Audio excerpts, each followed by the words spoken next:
Greetings, distinguished panelists, ladies and gentlemen. It is my pleasure to join you again in the afternoon on behalf of the United Nations country team in China. We come here today against the backdrop of the continued global disruption wrought havoc by the COVID-19 pandemic and the subsequent health and economic shocks created by this once-in-a-century crisis. As the United Nations Secretary General, Mr. Antonio Guterres, put it in our common agenda, quote, "International cooperation is more needed than ever, but also harder to achieve. Now is the time to take the next steps in our journey together in solidarity with and for all people," unquote. The United Nations in China enjoys a long-standing partnership with the Hangzhou municipality. In the last 2 decades, we have witnessed close collaboration between Hangzhou and the UN agencies, including UNDP, UNICEF, UNIDO, and ILO.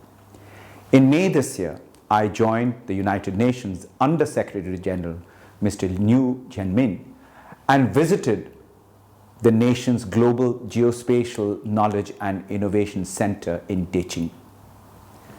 The establishment of this center, announced by President Xi Jinping at the general debate of the 75th session of the UN General Assembly, aims, quote, "to facilitate the implementation of the 2030 Agenda for Sustainable Development," unquote. I was impressed by the enormous achievements in economic transformation and rural revitalization. All the above collaboration would not have been possible had Hangzhou not thrown open its arms to international exchange and cooperation, especially on talents at the beginning of the reform and the opening up. Investing in human capital played a great role in Hangzhou's success and remains a key ingredient to a winning formula for development. Let me share my own personal experiences related to this topic. The major part of my 25-year career relates to Africa, and it is in Africa where I have witnessed massive potential unleashed by international human resources exchange and cooperation. Thanks to digital technologies and innovation, Africa will be able to leapfrog to the fourth industrial revolution and unlock its huge demographic potential and become the future of the world's market. The healthcare business potential in Africa is $400 billion worth. Food and agriculture in Africa will rise to about $1 trillion by 2030, as well as about $700 billion in the affordable housing space. However, this will not happen without robust international cooperation, especially on the talents and the foundations for any new technology or innovation.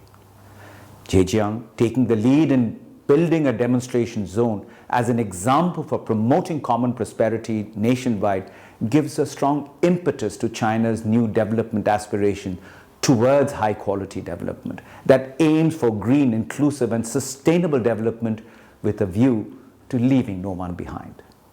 The UN in China stands ready to play its role to convene, connect, and catalyze and assist China's, including Hangzhou's, development ambitions as we move forward.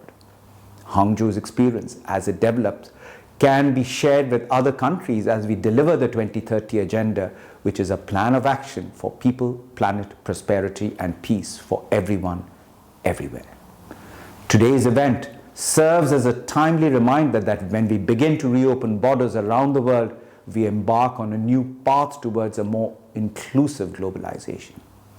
We need to ensure that we promote the free flow and exchange of talent that brings benefits to nations, talent which allows us to better prepare for future crises and rebuild our world and secure a better, more sustainable future for our people and our planet with strengthened solidarity with both younger and succeeding generations. I thank you all for your kind attention.